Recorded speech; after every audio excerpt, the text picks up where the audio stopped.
Yeah, okay, so this is the story about the day the $1 million check didn't show up. So on one fateful morning, I got a call from our owner of the company who said, "Hey Dave, got some bad news for you, but one of our investment partners' $1 million check just bounced and we don't have any money to make payroll." So in one fell swoop, 8 people lost their job that day. Then came the silence. Everybody's out looking for a job and nobody's hearing back from anybody. Even with AI-assisted resumes, it was crickets. The silence was deafening. Not even Dan Martell wanted to talk to me. I had to make a decision, and that was to start moving forward, because in the reality of the situation was I was stuck. And I had learned from my experience as an Ironman triathlete and a business manager or business owner for over 35 years, you're in either one of 3 places. You're either going to be moving forward, stuck, or falling behind. And I was stuck and on the verge of falling behind, and it was time that I started moving forward. And that first year was hard. I mean, I had done consulting work over the course of my career, over the course of the businesses that I had owned. But this was different. This was all of my eggs in one basket, and I was going out to be a full-time consultant. And I was at a stage in my life where it just isn't easy. My wife was looking at me going like, "Really, is this what you want to be doing?" And I said, like, what are my choices? What are my options? I don't have any options because nobody's returning my calls.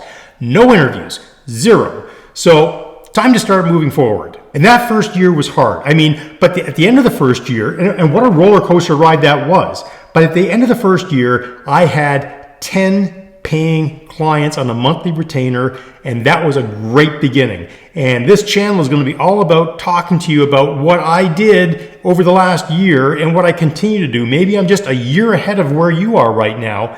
I want to share with you what works for me, what success might look like for you, and how we can all get there together. Now, the one thing I can say with absolute certainty is I know what hard looks like.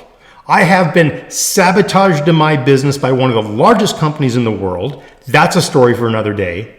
I was at 40 years old, a complete mess, 220 pounds overweight, went out to become an Ironman triathlete, did that 3 times, and then did about 15 other half Ironmans in between. So Ironman is kind of my happy place. Triathlon is my happy place. But there's something to be learned about being brave enough to step up to the starting line of an Ironman. Because you know what? It takes about 3 years to go from the couch to a point where you can actually physically do this. And then you have to do that thing, execute on it, and hope that the whole day works out.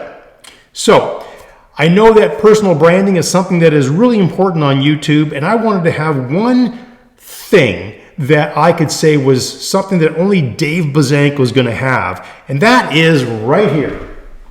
This is my Ironman Captain hat. I got this hat, and there's only a few of them ever made in the world, so I know I'm pretty unique to have one on YouTube. But this hat, hey, it's got a little bit of sweat on it, it's a little bit dirty, but it symbolizes something. It symbolizes that I was the type of person that Ironman Canada would call up and say, "Hey Dave, we know you have value, we know you have expertise, and we're willing to bring you on to be a part of our brand, to be a part of our experience, and to make these people's lives that much better." So for all the experiences that you have in your life, this for me is the one thing that symbolizes, you know what, you're worth something. You've got value to share. And I think there's a lot of people out there who would really appreciate hearing all the crazy stories of being in business, of being a consultant for most of my life, and going out and working in the corporate world for the last 10 years because I wanted to learn something new. I had never done it. I went to college and got my marketing diploma, but didn't go to university. So I hit the glass ceiling like right off the top of my career. I had to pivot. I had to strike it out on my own. And that success has been both a blessing and a curse. But the cool part about it is what a roller coaster life I've had from being on Hockey Night in Canada. I was the first clothing brand ever to be on Hockey Night in Canada. And to having sabotage destroy my business from the inside. Totally different story we're going to talk about. But listen, man, If you find yourself currently in a situation where you're 50 plus, you've been let go from your job, no fault of your own, just circumstantial, and the world's changing, digital transformation's happening everywhere, man. And look, if you're in that place, between a rock and a hard place, and you're looking for a place to come every Sunday and Thursday on YouTube, what I'm going to be doing is I'm going to be putting out a video on Thursday to help inspire you with stories of resilience that got me through this whole consulting thing, this whole business life. And then on Sunday, it's going to be very tactical. I'm going to be putting out a video on how you can get that first client, how you can make that next sale, how you can remove yourself from being the bottleneck in the company. If all that sounds awesome to you, well, listen, that's fantastic. I'm going to put another video, my first, I guess, channel video, that's going to tell this story in a little more detail. So look forward to that, and then we're going to get right into it on a weekly basis. So I've got one more person I want to introduce you to, and his name is Ralph, and this is Ralph right down here. What do you think, Ralph? Was that a good one? Oh, was it super boring? I don't know. I think it was a good video. What do you think? You don't look impressed.